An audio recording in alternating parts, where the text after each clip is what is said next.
देखिए ये बकरे का सालन पक के तैयार हो चुका है, बहुत ही मज़े का है। अगर आपको हमारी रेसिपी अच्छी लगी है, आज का सालन अच्छा लगा है, तो हमारे चैनल को सब्सक्राइब कर ले और वीडियो को लाइक कर दे अपने दोस्त। अस्सलाम वालेकुम जी, आज हम बना रहे हैं बकरे का गोश्त मटन। तो उसके लिए हमने ले लिया है गोश्त। तो आपको जैसा भी गोश्त चाहिए आपने वैसा ले लेना है। तो अब हम इसमें डाल लेंगे प्याज और अब हम इसमें डाल लेंगे हरी मिर्च और टमाटर। बहुत मज़े की रेसिपी बनने वाली है और इसमें लहसुन अदरक हरी मिर्च का पेस्ट। तो आपने वीडियो को पूरा देखना है। तो इसमें है ज़ीरा मसाला पिसा हुआ, थोड़ा सा मोटा मोटा मैंने कूट लिया है, और ये है काली मिर्च। और बाकी के मसाले हम इसमें डाल देंगे। थोड़ी सी हम हल्दी डाल देंगे, थोड़ी सी हम चिली फ्लेक्स डाल देंगे और डाल देंगे लाल मिर्च पाउडर। तो बाकी आपने जो नमक है वो नमक आपने अपने हिसाब से डालना है, जितना आपको चाहिए। तो लीजिए अब हम इसमें डाल देंगे पानी। तो पानी को हम डाल देंगे। चले अब हम इसको रख देंगे। इसको तकरीबन ये 1 घंटा इसको लगेगा या 45 मिनट लगेगी इसको गलने में, क्योंकि ये थोड़ा टाइम लेता है। जो बकरे का गोश्त होता है इसको टाइम लगता है गलने में। तो आपने रेसिपी को पूरा देखना है, बहुत मज़े की वीडियो है और बहुत अच्छा जो है ये मटन बनने वाला है इसका सालन। तो अब हम इसे चूल्हे पे रख देते हैं और इसको हम डाम के रख देते हैं। तो जब ये गल जाए तो बाकी की जो चीज़ें हैं इसमें बाद में हम डालेंगे। देखिए जी गोश्त गल चुका है, पानी भी खुश्क हो चुका है। अब हम इसमें डाल लेंगे घी और अब हम इसको अच्छे से जो है वो भून लेंगे। इसको हमने 20 मिनट के लिए अच्छे से भूनना है। देखिए जी हमने गोश्त को अच्छे से भून लिया है। देखें कितना मिक्स हो गया है मसाला जो है वो गोश्त में। तो अब हम इसमें डाल देंगे दही। दही में हमने कौरमा मसाला ऐड करके डालना है। चलिए आइए दिखाती हूँ मैं दही। देखिए जी हमने दही ले लिया है, 1 प्याली या 1 कप अपने दही का ले लेना है और उसमें हमने डाल लेना है 1 चम्मच जो है वो कौरमा मसाला।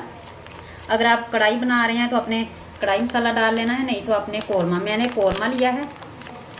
चले 1 चम्मच मैंने कौरमे का ले लिया है। अगर आपने ज़्यादा स्पाइसी खाना है तो आप इसमें 2 चम्मच ऐड कर दें, बाकी स्पाइसीज आप कम कर लें। तो अब हमने ना इसको डाल देना है मटन में, क्योंकि हमने थोड़ा सा हल्का सा शोरबे वाला बनाना है। तो इसकी ग्रेवी जो है वो शोरबा जो है वो इतना पतला नहीं बनेगा और इससे जायका भी बहुत अच्छा बन जाएगा। तो चलिए दही को मैंने अच्छे से मसाले डाल के फेंट लिया है। इसको अब हम डाल देते हैं। लीजिए हमने वो दही जो है इसमें ऐड कर देना है और अब हमने मज़ीद इसको 5 मिनट के लिए अच्छे से भून लेना है। दही जो है वो मसाले में मिक्स हो जाए। तो फिर हमें जितना चाहिए शोरबा हम पानी उतना ऐड कर लेंगे। तब तक हम इसे भून लें जब तक दही जो है वो अच्छे से मिक्स ना हो जाए। तो रेसिपी को आपने पूरा देखना है। अगर आप हमारे चैनल पे न्यू है सब्सक्राइब कर दें, वीडियो को लाइक भी कर दें और वीडियो को आपने आखिर तक देखना है। बहुत मज़े का सालन बनने वाला है। देखिए जी हमने दही को भी अच्छे से मिक्स कर लिया है। अब हम इसमें डाल देंगे पानी, जितना हमें शोरबा चाहिए हमने उतना डालना है।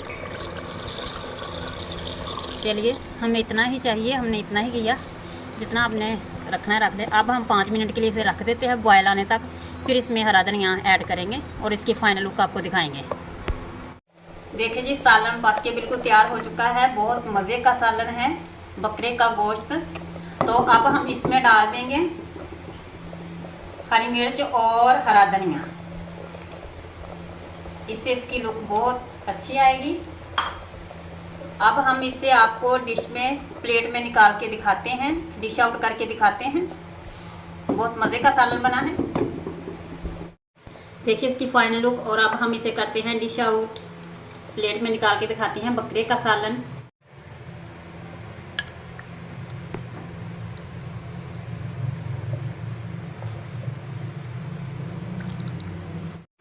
देखिए ये बकरे का सालन पक के तैयार हो चुका है, बहुत ही मज़े का है। अगर आपको हमारी रेसिपी अच्छी लगी है, आज का सालन अच्छा लगा है, तो हमारे चैनल को सब्सक्राइब कर लें और वीडियो को लाइक कर दें, अपने दोस्तों फैमिली के साथ शेयर कर दें। इस तरह की मज़े की रेसिपी आपको हमारे चैनल पे मिलती रहेगी और आपने लाइक ज़रूर करना है और फीडबैक ज़रूर देना है आपको आज का सालन कैसा लगा। ग्रेवी वाला हमने थोड़ा सा शोरबा किया है, बाकी आप जितना मर्जी कर सकते हैं, जितना आपको चाहिए। तो आज थे मटन रेसिपी जो बहुत ही मज़े की बनी है, तो आप इसे ज़रूर ट्राई करिएगा अगर आपको ये रेसिपी पसंद आई होगी। तो मिलते हैं एक नई रेसिपी के साथ, तब तक के लिए अल्लाह हाफिज़।